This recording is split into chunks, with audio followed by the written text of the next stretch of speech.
Selamat datang di SMA Negeri 2 Bangkinang Kota. Bersama saya Cikgu Marisa. Assalamualaikum warahmatullahi wabarakatuh. Apa kabar anak-anak cikgu hari ini? Semoga dalam keadaan sehat ya, tetap semangat dan terus bahagia. Nah, pembelajaran daring hari ini kita akan bahas tentang apa? Ayo, siapa yang ingat? Nah, Cikgu sudah memberikan tugas baca sebelumnya, beberapa hari sebelum hari pembelajaran kita hari ini, yaitu tentang sistem koloid. Anak-anak Cikgu sudah Cikgu berikan tugas baca ya, untuk memudahkan kita memahami materi hari ini. Nah, perhatikan dan dengarkan baik-baik ya. Nah, untuk memudahkan pembelajaran sistem koloid, hari ini Cikgu akan melakukan demonstrasi. Yang Cikgu gunakan itu adalah ini 3 gelas air mineral nih yang udah kosong ya. Karena kita dari rumah, jadi bahan-bahan yang ada di rumah yang mudah kita dapatkan Cikgu gunakan. Nah, ini ada 3, kemudian ada tepung,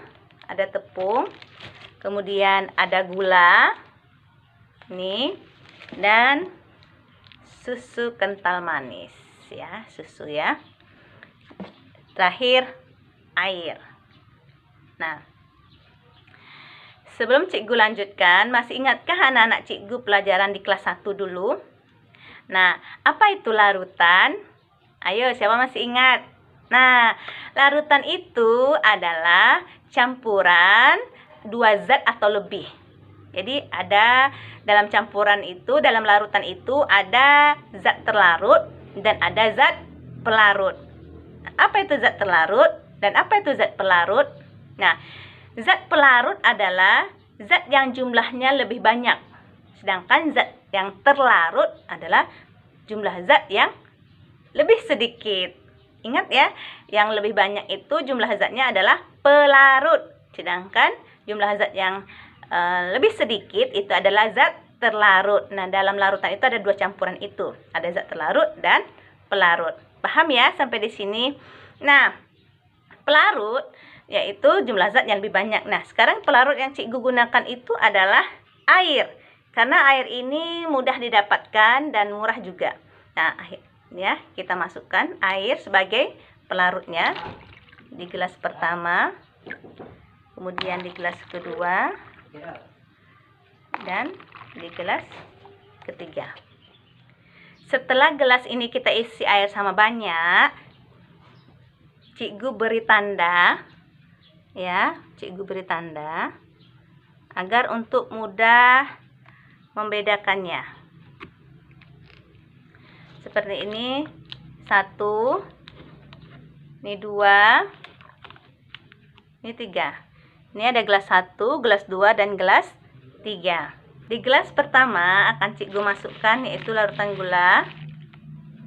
Ini ada gula 1 sendok. Aduk. Kita aduk hingga dia larut. Nah, sampai seperti ini. Ya.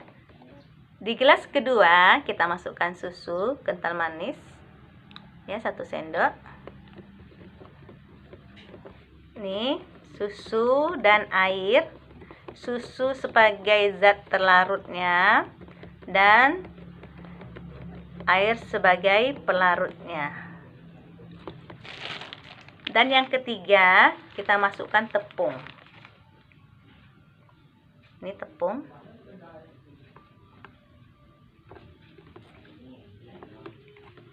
Kita aduk ya, seperti ini.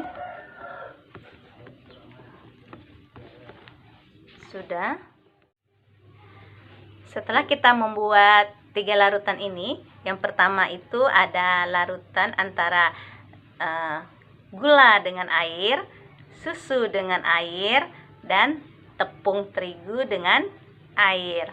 Nah, dari ketiga larutan yang telah Cikgu buat ini nampak, apakah nampak kalian di kameranya? Jelas? Jika memang belum jelas, kalian melihatnya perbedaan ketiganya, maka anak-anak Cikgu boleh membuatnya di rumah masing-masing agar nampak perbedaan di antara ketiganya. Nah, setelah kalian nampak perbedaan ketiga ini, maka ada pertanyaan harus anak-anak cikgu jawab untuk pemahaman anak-anak cikgu lebih lanjut. Yang pertama, pertanyaannya, dari ketiga gelas ini yang telah cikgu tanda 1, 2, dan 3, dari pengamatan mata kalian, dari yang telah didemonstrasikan, apa sajakah perbedaan yang tampak di antara ketiga gelas? Yang kedua, kalian tentukan yang mana yang termasuk suspensi, yang mana termasuk koloid, dan mana yang termasuk larutan. Jadi kan kalian sudah ada tugas baca juga, bisa membantu kalian untuk memahaminya. Apakah dia nomor 1 termasuk suspensi, apakah kedua ini termasuk koloid, atau yang ketiga ini termasuk larutan. Soal yang ketiga itu jelaskan perbedaan dari ketiganya antara larutan, suspensi, atau koloid. Jadi perbedaan ketiga ini kalian jelaskan dari berbagai referensi yang kalian baca atau dari referensi baik itu media cetak atau elektronik yang kalian dapatkan. Jadi kalian cari ya perbedaan ketiganya dari sifat-sifat masing larutan, baik itu larutan atau suspensi atau koloid. Soal yang keempat, kalian cari masing-masing 5 contoh lainnya di kehidupan sehari-hari aja. Di kehidupan nyata kita, apa saja termasuk dari 5 contoh. 5 masing-masing ya, masing-masing 5 contoh dari baik itu larutan, suspensi, atau koloid. Nah, ada 4 pertanyaan ya yang harus kalian jawab di rumah. Apakah sudah jelas? Setelah pembelajaran hari ini, maka kalian bisa bertanya lewat WAG, WhatsApp Group. Jadi WhatsApp Group kita, kalian bisa bertanya apa yang kira-kira belum jelas dari materi hari ini tentang sistem koloid dengan sifat-sifatnya. Oke, demikian. Itu saja pembelajaran kita pada hari ini. Semoga anak-anak cikgu bisa memahami tentang sistem koloid dengan sifat-sifatnya. Maka hari ini selesai sudah pembelajaran kita. Sampai ketemu di minggu depan tentang jenis-jenis koloid. Nah, assalamualaikum warahmatullahi wabarakatuh.